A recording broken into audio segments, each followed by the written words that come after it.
Hello everyone, welcome to Time Study. तो देखो बच्चों, हम लोग स्टार्ट करते हैं लेक्चर नंबर 7। आपका ये जो केमिस्ट्री चैप्टर नंबर फर्स्ट जो हम लोग चल रहे थे सॉलिड स्टेट, ये बस खत्म ही होने वाला है। ठीक है, इसकी बेसिकली एक वीडियो आपका और बनेगा और उसके बाद ये चैप्टर आपका हो जाएगा खत्म, फिनिश, है ना।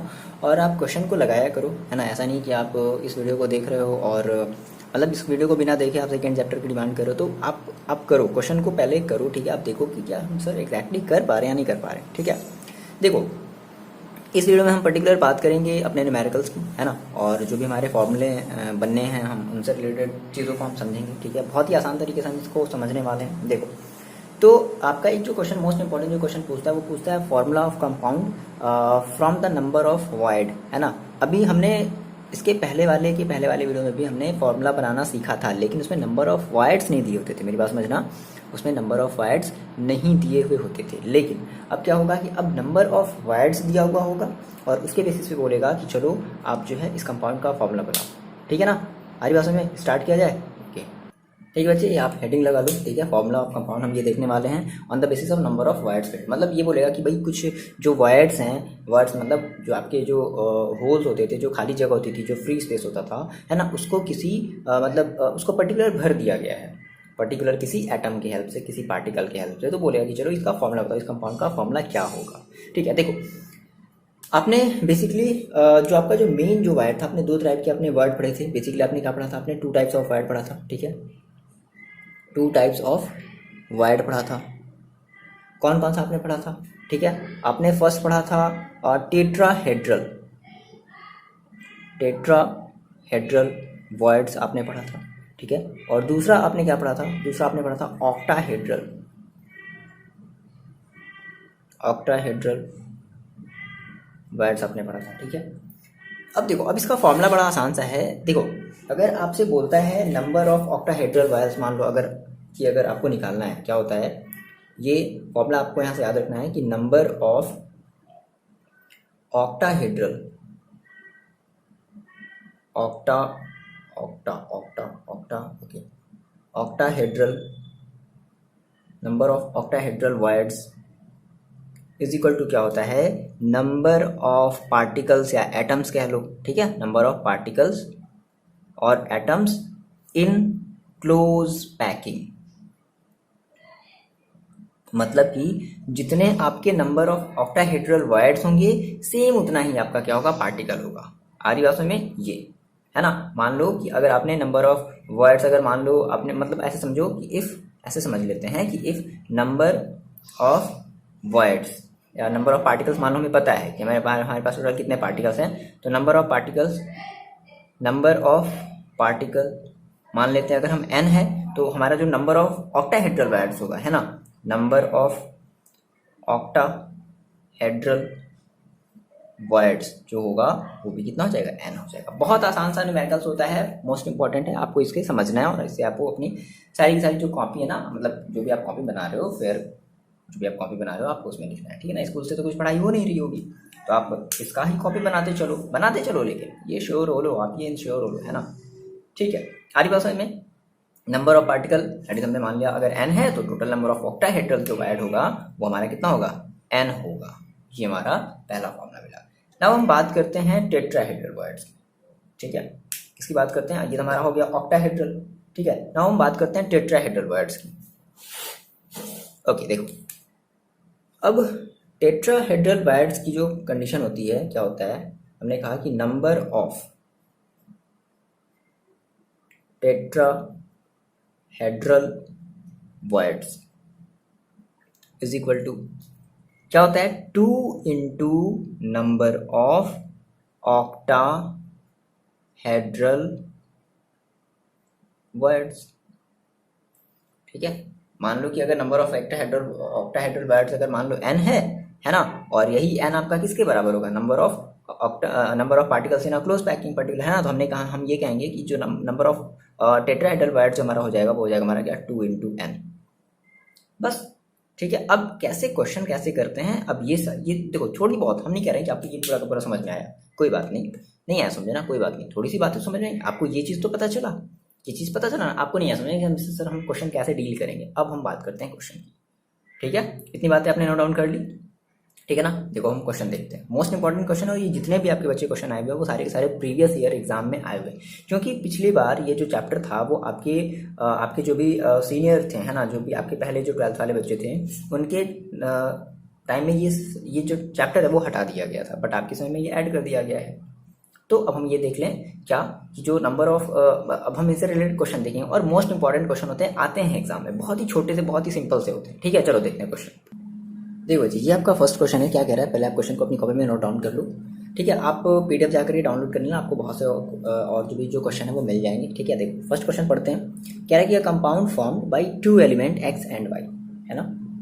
जो आपके एलिमेंट है एक्स एंड वाई से हमारा मिल करके कोई एक कंपाउंड बना, मतलब कुछ भी आपका एलिमेंट हो सकता है, कोई भी एलिमेंट समझ लो। ठीक है ना। Atom of element Y as कह रहा है कि एज एक एनायन है ना, make CCP and those of element X as, जो आपका एक्स है वो एक कैटायन है, ऑक्यूपाई ऑल ऑक्टाहेड्रल बाइट्स। अब यहाँ से बात समझना, देखो बेसिकली आपके पास 2 एलिमेंट है एक्स एंड वाई, तो मान लेते हैं भाई क्या कह रहा है कि atom of element Y make CCP, ठीक है ना। जो एटम ऑफ जो एलिमेंट वाई है वो क्या बना रहा है, एक CCP बना रहा है, and those of the element x occupy all the octahedral bytes. ठीक है, और जो आपका एक्स वाला जो एलिमेंट है उसने क्या किया, उसने सारे के सारे उस एक्स के पास जितने भी एटम्स होंगे उसने क्या किया, उसने सारे के सारे ऑक्टाहेड्रल वॉइड्स को क्या कर लिया है, ऑक्यूपाई कर लिया, मतलब फिल्ड कर दिया, भर दिया है। तो कह रहा है कि what is the formula of compound. देखो वाई आपका CCP बनाता है, तो मान लिया भाई हम क्या कर लें, लेट कर लिया जाए, क्या लेट कर लिया जाए कि जो आपका number of atom of element, मान लो आपके पास जो भी एलिमेंट वाई है ना, उस वाई में, है ना, वाई हमारा क्या बना रहा है, CCP बना रहा है। तो हमने कहा कि number of atom of element Y is equal to, मान लेते हैं n, total n number of atoms हैं। अच्छा, तो आपने भी थोड़ी देर पहले एक फॉर्मूला पढ़ा था कि number of atoms is equal to हमारा क्या होता है, नंबर ऑफ ऑक्टाहेड्रल वर्ड्स। क्या होता है, नंबर ऑफ ऑक्टाहेड्रल वर्ड्स। आरी बात समझे। तो आपने अभी थोड़ी देर पहले पढ़ा था क्या, कि number of octahedral voids is equal to number of atom, ठीक है, ऑक्यूपाई, या फिर ये कह सकते हैं कि number of atom in CCP, जो भी हमारा ये होगा। ठीक है ना। तो इज इक्वल टू कितना मान लें, देखो मानना क्या है, हमने कहा कि number of atom of element Y is equal, हमने ये लेट कर लिया है। ठीक है, यहाँ पे ऑलरेडी लिखा हुआ है लेट, हमने इतना किया है। तो नंबर ऑफ ऑक्टाहेड्रल बाइट्स कितना होगा, वो भी भाई n होगा। क्यों, क्योंकि number of atom in CCP is equal to number of octahedral voids होता है। देखो आपको बनाना है कंपाउंड का फॉर्मूला, तो कंपाउंड का फॉर्मूला देखो हम वही बेसिक से बताएंगे, हम रेशियो लेंगे। फॉर्मूला मैंने आपको पहले वाले वीडियो में जो बताया था ना, फॉर्मूला कैसे निकालते थे, हम रेशियो लेते हैं किसका, एक्स और वाई का। ठीक है, तो हम ये निकाल लें कि एक्स में, देखो हमने तो ये बता दिया कि वाई में भाई हमारे टोटल n जो है वो नंबर ऑफ एटम्स हैं, है ना। और अब हम ये बता दें कि हमारे पास x में देखो कितने होंगे, हमने y का बता दिया, अब हमें x का निकालना है कि x में नंबर ऑफ एटम्स कितने होंगे। ठीक है, अब देखो तो फॉर्मूला हम यही लगाएंगे, बट हमें पहले क्या निकालना है, पहले x वाले का नंबर ऑफ एटम निकालना है कि x वाले में कितने नंबर ऑफ एटम। अब देखो ध्यान से समझो, ये कह रहा है क्वेश्चन, देखो ये कह रहा है कि those of the element x occupy all octahedral bytes, यानी कि जो एलिमेंट जो x है ना, उसके जितने भी आपके जो एटम्स थे ना, पार्टिकल्स है ना, उन्होंने क्या किया, उन्होंने सारे के सारे ऑक्टाहेड्रल बाइट्स को क्या कर दिया, फिल्ड कर दिया। अरे मेरी बात समझे, क्या कह रहा है कि जो x के जो एटम्स थे, यानी कि x वाला जो एलिमेंट था, उसने सारे के सारे ऑक्टाहेड्रल बाइट्स को क्या कर दिया, फिल्ड कर दिया। तो ये बताओ ऑक्टाहेड्रल बाइट्स इक्वल टू है कितना, n। तो अगर ऑक्टाहेड्रल बाइट्स अगर n है तो number of atom in element x भी कितना हो जाएगा, n ही हो जाएगा। इसमें कोई बड़ी बात है क्या, थोड़ा सा दिमाग ही तो लगाना है। समझ रहे हो आप मेरी बात। तो आपने क्या कहा, आपने ये कहा कि since all the octahedral words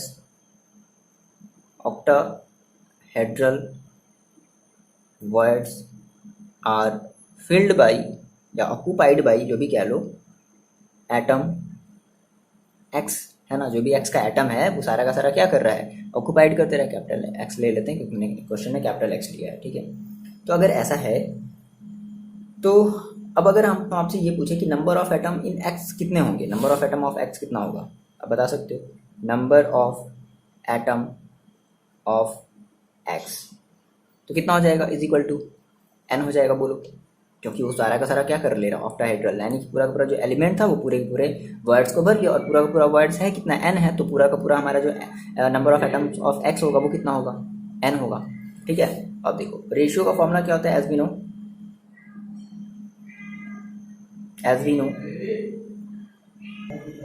क्या होता है, रेशियो हमारा क्या होता है, रेशियो का जो हमारा रेशियो हम लेते हैं वो किसका लेते हैं, x इज टू वाई का हम रेशियो लेते हैं। तो अब देखो x में टोटल नंबर ऑफ एलिमेंट्स कितने हैं आपके, n है, तो n is to n, that is n upon n कह लो, या ये n साइन कट गया तो कितना आ गया 1 अपॉन 1, दैट इज कितना आ गया 1 इज टू 1।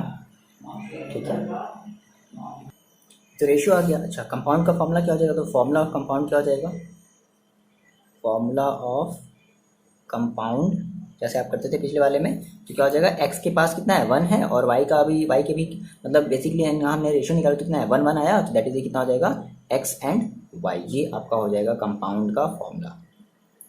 समझ में आ गई बात। इस तरीके से मान लो अगर यहाँ पर मान लो अगर समथिंग ऐसे होता 3:4 आता, तो हम कहते हैं x3 और y4 ऐसे कहते थे, है ना। तो ये हमारी कंपाउंड, आपने अगर पहला वीडियो नहीं देखा तो आप ऐसे समझ लो, अगर समथिंग अगर मान लो अगर हमारी रेशियो अगर कुछ ऐसे आती तो हम कहते हैं x3 और y4, ये हमारी कंपाउंड का फॉर्मूला होता। ठीक है, x हमारा कोई एक एलिमेंट है, y हमारा कोई एक दूसरा एलिमेंट है, समझ रहे हो। जैसे आप ये लिखते हो ना, कुछ भी आप जैसे लिखते हो NaCl, तो इस तरीके से भाई यहाँ पे Na का 1 और Cl का भी 1, तो इस तरीके से समथिंग ऐसा कुछ भी आप लिखते हो, जो भी आप कंपाउंड का फॉर्मूला लिखते हो, तो ये समथिंग कुछ इस तरीके से, है ना। डिपेंड करता है रेशियो पर कि रेशियो की वैल्यू कितनी आ रही है, 1 है तो दोनों के पास 1, तो 1 को हम शो नहीं करेंगे। तो इस तरीके से हमारा ये क्या हो जाएगा, क्वेश्चन हो जाएगा। आपको देखो ये बात समझ में आई, बहुत ही आसान है। ठीक है, और इससे रिलेटेड क्वेश्चन पूछते हैं, इंपॉर्टेंट है, मोस्ट इंपॉर्टेंट, ये आपका क्वेश्चन पूछता है इससे रिलेटेड। ठीक है ना। तो बच्चे ये देखो, ये आपका है क्वेश्चन नंबर 2, कह रहा है कि atom of element B form HCP lattice, एक HCP लैटिस बन रही है ना, and those of element A occupy 2/3 of the tetrahedral voids. देखो आपके पास कह रहा है कि आपके पास मतलब दो आपके पास एलिमेंट है, एलिमेंट ए है और एलिमेंट बी है। एलिमेंट जो बी है वो आपका एक HCP लैटिस बना रहा है, and those of element occupy 2/3 of the tetrahedral voids. और जो एलिमेंट ए है वो क्या कर रहा है कि वो पर्टिकुलर वो जो HCP बन रहा है वो उस HCP का 2/3 जो वॉइड है, टेट्राहेड्रल वॉइड्स है, वो क्या कर ले रहा है, कवर कर ले रहा है। मतलब ऐसे समझो कि जितने नंबर होंगे ए वाले एलिमेंट में, वो सारे के सारे नंबर मिल करके केवल 2/3 ही क्या कर पा रहे हैं, उस टेट्राहेड्रल वर्ड्स को क्या कर पा रहे हैं, कवर कर पा रहे हैं, जो कि बी के थ्रू जो बन रहा था। आ रही बात समझ में। तो आपने मान लो कि भाई अगर बी हमारा ऐसे भी बना रहा है, ओके, तो मान लेते हैं हम इसको, है ना। क्या कर लिया जाए, लेट कर लेते हैं क्या कि नंबर ऑफ जो हमारा एटम है इन बी में वो कितने हैं, एन है ना। हमने मान लिया कि let number of atoms in element B is equal to n है। अच्छा, तो अगर नंबर ऑफ एलिमेंट्स अगर एन है, तो ये बताओ, आपने अभी थोड़ी देर पहले पढ़ा था ऑक्टाहेड्रल वर्ड्स, है ना। तो अगर हम ये बताएं आपको कि टोटल हमारे जो ऑक्टाहेड्रल वर्ड्स होंगे वो कितने होंगे, आपने ये कहा, देखो ऑक्टाहेड्रल वर्ड तो इसमें बेसिकली बोल नहीं रहा है, कहीं भी ऑक्टाहेड्रल वर्ड्स का कहीं भी नाम नहीं लिया है, लेकिन आपको टेट्राहेड्रल वर्ड्स बोल है ना, तो आप टेट्राहेड्रल वर्ड्स कैसे, किसके बेसिस पे बताओगे, on the basis of number of octahedral words, है ना। तो इसलिए हम क्या निकालने वाले, इसलिए हम निकालने वाले पहले नंबर ऑफ ऑक्टाहेड्रल वर्ड्स। तो आपने कहा कि सर सो जो आपका नंबर होगा, number of octahedral words, octahedral words, वो इज इक्वल टू कितना हो जाएगा, वही आपका एन होगा। समझ रहे हो, इन बी अगर हम बात करें इन बी में, है ना, कितना होगा आपका, जितने नंबर ऑफ का एटम इन एलिमेंट बी होता था सेम उतना ही आपका क्या होगा, ऑक्टाहेड्रल वर्ड्स भी होगा। ठीक है, अच्छा जी। अब इसकी सर हमें जरूरत क्या पड़ी, देखो ये कह रहा है कि जो आपका एलिमेंट ए है ना, ठीक है, वो जो एलिमेंट ए है वो टोटल 2/3 ऑफ टेट्राहेड्रल वर्ड्स को क्या कर रहा है, कवर कर। तो हम क्या करते हैं, हम पहले नंबर ऑफ टेट्राहेड्रल वर्ड्स निकाल लेते हैं। हमने कहा नंबर ऑफ टेट्राहेड्रल वर्ड्स, तो number of tetrahedral voids is equal to कितना हो जाएगा, बताओ क्या होता था, 2 into number of octahedral voids,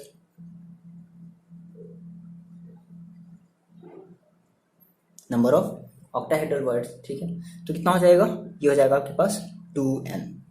ठीक है, number of tetrahedral voids is equal to कितना हो जाएगा, 2 into number of octahedral voids, 2n हो जाएगा। क्लियर है।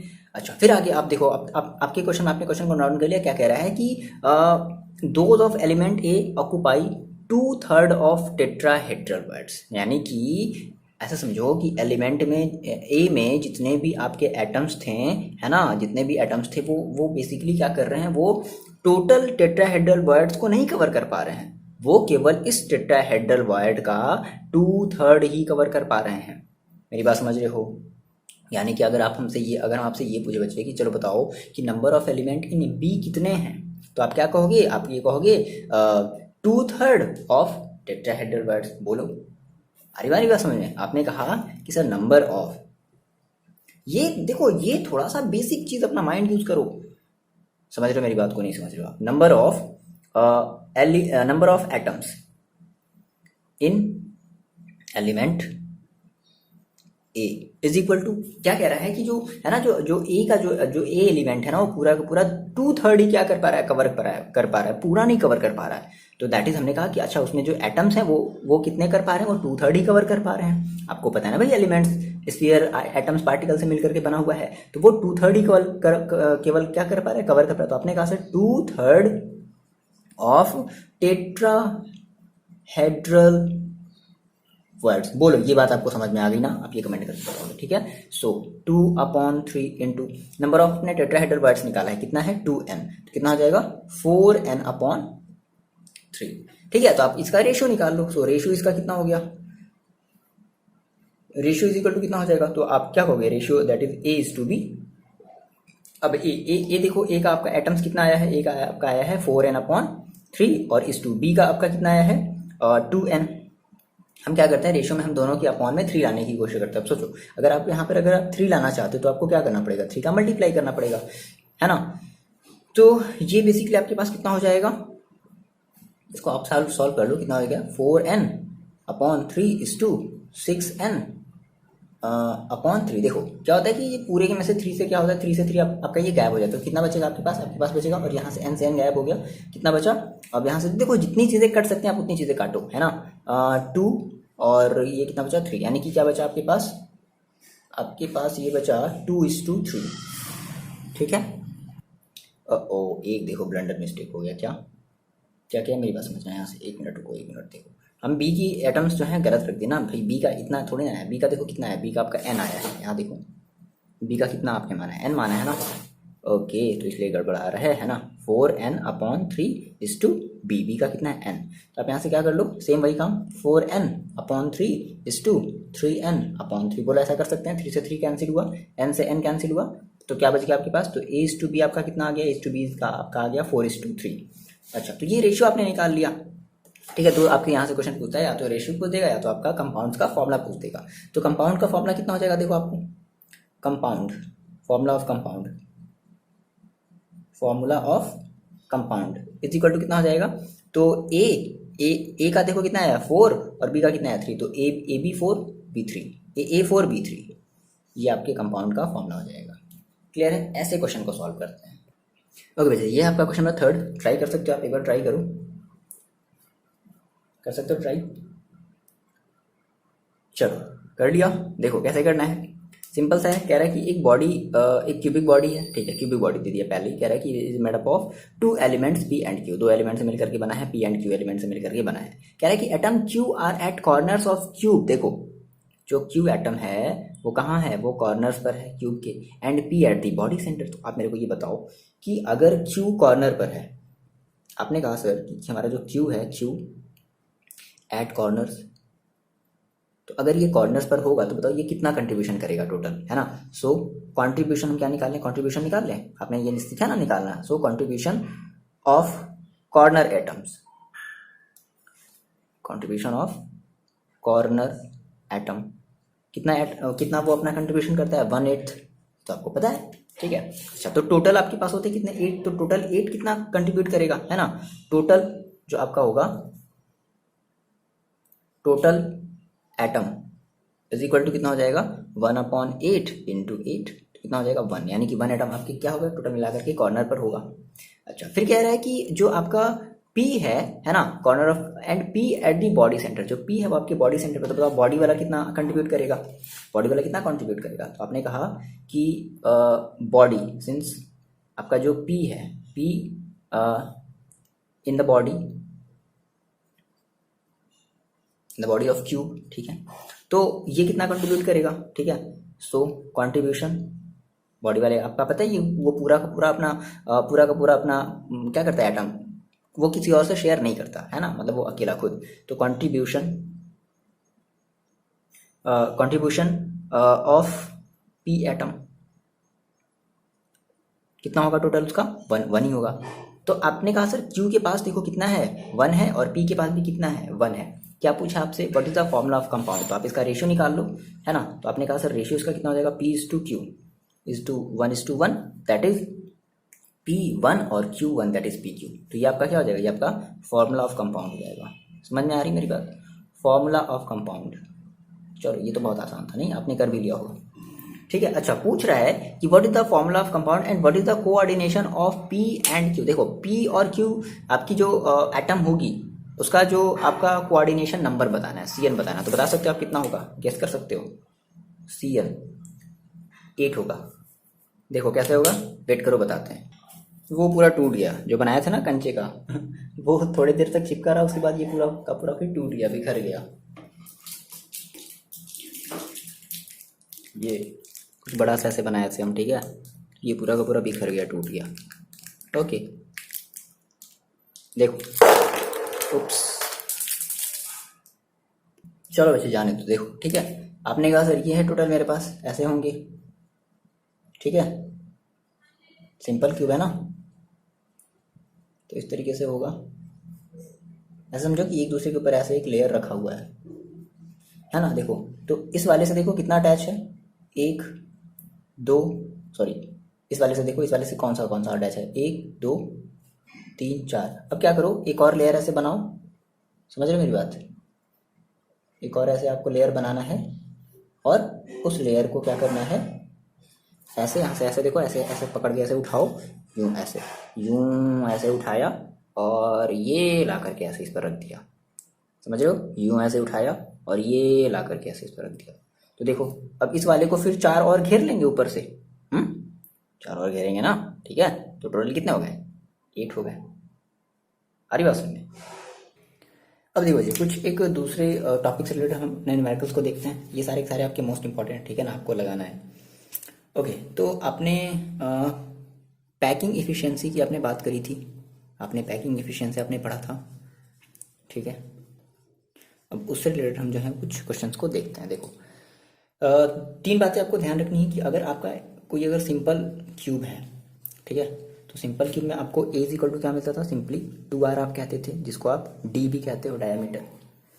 ओके अगर आपने कहा अगर मेरे पास मान लो अगर FCC है ना, फेस सेंटर्ड आपके पास अगर क्यूबिक है, तो आप उसके लिए A इक्वल टू क्या लेते थे, 2√2R लेते थे, जिसको आप देखो ये 2R से मिल करके आपका क्या हो जाएगा, D 2 इंटू आर। भाई डायमीटर इज इक्वल टू क्या होता है, 2 इंटू आर, डी हो गया और √2, ठीक है ना, ये हो गया। अच्छा आप अगर यहाँ से BCC की अगर बात करते थे, तो BCC इज इक्वल टू हम क्या, A इज इक्वल टू हम क्या लेते थे BC के लिए, BCC के लिए अभी जस्ट आपने पढ़ा था इसके पहले वाले वीडियो में, तो 4/√3 और इंटू आर, ठीक है। और यहाँ से अगर हम 4 को अगर ब्रेक कर लें 2 इंटू 2 में, तो 2 into r is equal to क्या मिलेगा, D, दैट इज 2D/√3। ये आपका कुछ इंपॉर्टेंट सा कंक्लूजन निकला है, ठीक है ना, सिंपल सी बात है, ठीक है। अब इससे रिलेटेड हम कुछ अपने न्यूमेरिकल्स को देख लेते हैं, जल्दी से सॉल्व कर लेते हैं। मोस्ट इंपॉर्टेंट है, कई बार एग्जाम में, कई सारे एग्जाम में, वो चाहे आपके कॉम्पिटिटिव एग्जाम हो, चाहे आपका बोर्ड का एग्जाम हो, तो कई सारे एग्जाम्स में ये क्वेश्चन आपका आया हुआ है। देखो जी ये है आपका क्वेश्चन नंबर 4, ठीक है, जो कि पैकिंग एफिशिएंसी से रिलेटेड या फिर आपके रेडियस से रिलेटेड आपका क्वेश्चन है, ठीक है ना। देखो क्या कह रहा है क्वेश्चन को, सबसे पहले अपनी कॉपी में नोट डाउन कर लो। ये कह रहा है कि sodium crystallises in a body centred cubic unit cell, that is BCC, with edge length. अब एज लेंथ दे दिया, दैट इज आपका ये क्या दे दिया, A दे दिया ना। क्वेश्चन को आपने पढ़ा और आपने राइट डाउन किया, क्या आपने कहा सर गिवन, क्या गिवन है, A is equal to 4.29 angstrom. ये एंगस्ट्रॉम है, ध्यान रखना एंगस्ट्रॉम है, ठीक है ना। तो आपका आंसर भी किसमें आप लाओगे, एंगस्ट्रॉम में ही लाओगे। कह रहा है कि what is the radius of the sodium atom, radius of the sodium atom की बात कर रहा है। तो भी आपने थोड़ी देर पहले पढ़ा, ये हमारा कौन सा है, बेसिकली BBC है ना, सॉरी BBC याद आ गया, BCC है। ओके हमने कहा फॉर BCC, तो BCC के लिए आप बताओ A इज इक्वल टू क्या लिखते थे, 4/√3 और इंटू R, ये तो लिखते थे आप। ओके आपको यहाँ से कुछ वैल्यू याद रखनी पड़ेंगी, जैसे √3, तो √3 की वैल्यू होती है 1.732, √2 की वैल्यू होती है 1.414। इस तरीके से आपको कुछ वैल्यू, √5 की आप वैल्यू देख लेना, √5 की वैल्यू क्या होती है ना। इस तरीके से आपको कुछ वैल्यू याद रखनी पड़ेगी, √3, √2, √5 इन सब की वैल्यू आपको याद रखनी पड़ेगी। देखो, तो आपने कहा भाई BCC के लिए मैंने ये अप्लाई किया, क्या A = 4/√3 इंटू R। आपको यहाँ से R निकालना है, यही R तो आपको निकालना है ना, R। तो अगर हम R की बात करें तो भाई R यहाँ से देखो कितना हो जाएगा, सो R = क्या हो जाएगा, R A√3/4। कैसे सॉल्व करते हैं, A की आप वैल्यू रखो कितनी है 4.29 इंटू √3 की वैल्यू कितनी है 1.732/4, सॉरी A, ठीक है, हाँ 4, ठीक है। आप इसको सॉल्व करोगे, देखो क्या करोगे, सबसे पहले आप इसका मल्टीप्लाई कर लेना, ऐसा नहीं बार बार डिवाइड मत करना, डिवाइड करने का काम एक ही बार करोगे। जो भी जितनी भी चीज़ें नीचे होती हैं, जितनी भी चीज़ें ऊपर होती हैं, उन सभी को हम आपस में पहले मल्टीप्लाई करते हैं, देन उसका हम आपस में क्या कर लेते हैं, फिर डिवाइड कर लेते हैं। डिवाइड एक ही बार करोगे, बार बार डिवाइड करने से हमेशा आंसर आपका चेंज हो जाता है ना, ये बात ध्यान रखना, ठीक है। तो आप इसको मल्टीप्लाई कर लो तो आपका आंसर कितना आएगा, चलो आप मल्टीप्लाई करके बताओ और डिवाइड करके बताओ, सारी चीज़ें बताओ एक साथ। तो ये आपका आ जाएगा R = लगभग 1.86 एंगस्ट्रॉम, ठीक है। ये आपने R निकाल लिया, क्लियर है इतनी बात। ओके बच्चे, यहाँ से देखो एक चीज़ और पूछा है, what is the length of body diagonal. देखो मैंने आपको दो चीज़ बताई थी, बॉडी डायगोनल और फेस डायगोनल। अगर आपने वीडियो नहीं देखा तो आप जाकर के देखो, ठीक है ना। अगर फेस डायगोनल पूछता तो आप फेस डायगोनल का फॉर्मूला लगाते, बट यहाँ से पूछा है बॉडी डायगोनल का फॉर्मूला, है ना। तो बॉडी डायगोनल जो आपका होता है वो कितना होता है इन केस ऑफ BCC, है ना, बॉडी डायगोनल = होता है कितना 4R। ये कुछ ऐसे होता है,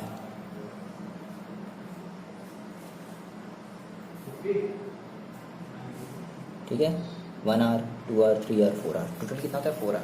आपने R की वैल्यू निकाल ली है 4 × R, R = कितना 1.86, तो कितना आ जाएगा, आप इसको मल्टीप्लाई कर लो, कितना आ जाएगा 7.44 एंगस्ट्रॉम। भाई डिस्टेंस है ना, तो एंगस्ट्रॉम में लेंगे, ठीक है। तो ये आपका इतना आ जाएगा बॉडी डायगोनल की वैल्यू, क्लियर है इतनी बात।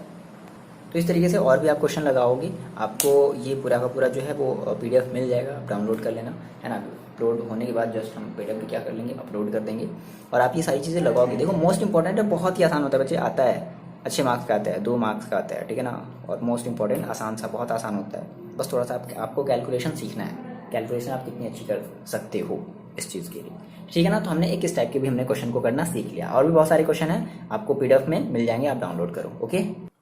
देखो बच्चे, यहाँ से अब एक मोस्ट इंपॉर्टेंट हम एक टाइप का क्वेश्चन देखने वाले हैं, ठीक है ना। Calculation of density of unit cell, क्या है, मोस्ट इंपॉर्टेंट है आपका, calculation of density of unit cell, ठीक है। तो मैंने आपको एक फॉर्मूला बताया था डेंसिटी का, जिसको आप कभी कभी DB कहते हो, या कभी आप रो से भी आप जिसको रिप्रेजेंट करते हो डेंसिटी को, = क्या मैंने आपको बताया था, Z × M/AQ × NO, है ना। ये आपका क्या था, अब ये रोज नंबर है NO।